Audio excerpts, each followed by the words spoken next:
that'll be point number one. That'll be point number one.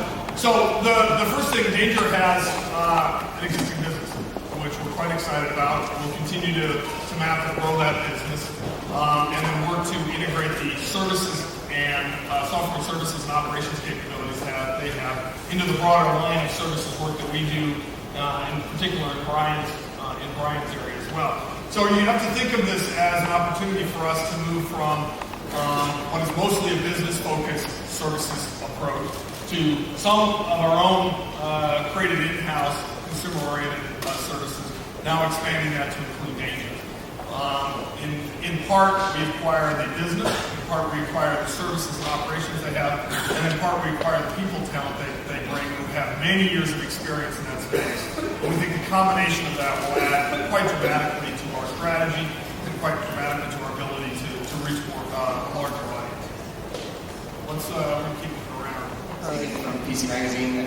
Following up on the Danger question, maybe you're using services in some way I don't understand. From my perspective, Danger primarily has an operating system and user interface that is installed on mobile devices and doesn't have a lot of services out in the cloud.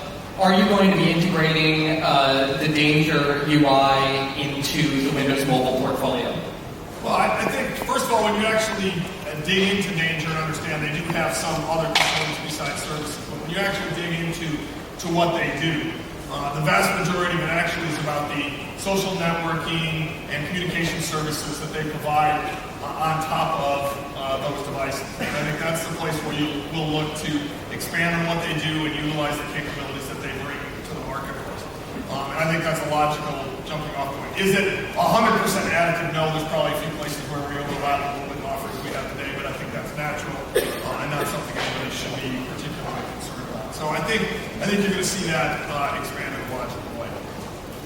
Other questions? Rich, why don't we go down next one? Danger, there is a partner called Motorola who's providing the hardware devices. How are they integrated in this deal? Thank you. So of the three things you asked, there's one I can comment on. So I won't. We won't be commenting on the price of the acquisition. In terms of when it'll close, obviously this has the same normal regulatory process that all acquisitions have to go through. So we'll go through that process, and when that's done, the transaction will close. In terms of Motorola and Sharp, who are the two hardware providers for the devices that Danger works with, that business will continue. We'll continue to work with them. They'll continue to do that work. There's no implied change in any of that direction.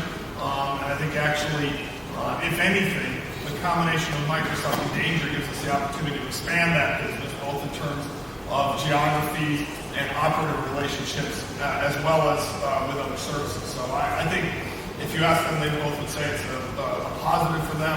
They see it as a new opportunity for them to continue to grow their business.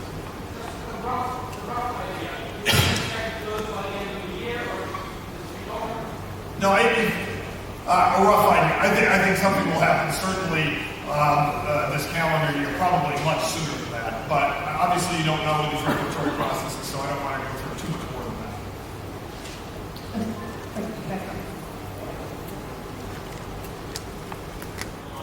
Sure. So we feel great about the experience that we bring through our live search client, which gives fantastic local mapping, local listings, search capabilities, and actually month by month gets new capabilities, whether it's finding theaters, getting movie times, movie reviews in the U.S., gas prices, travel.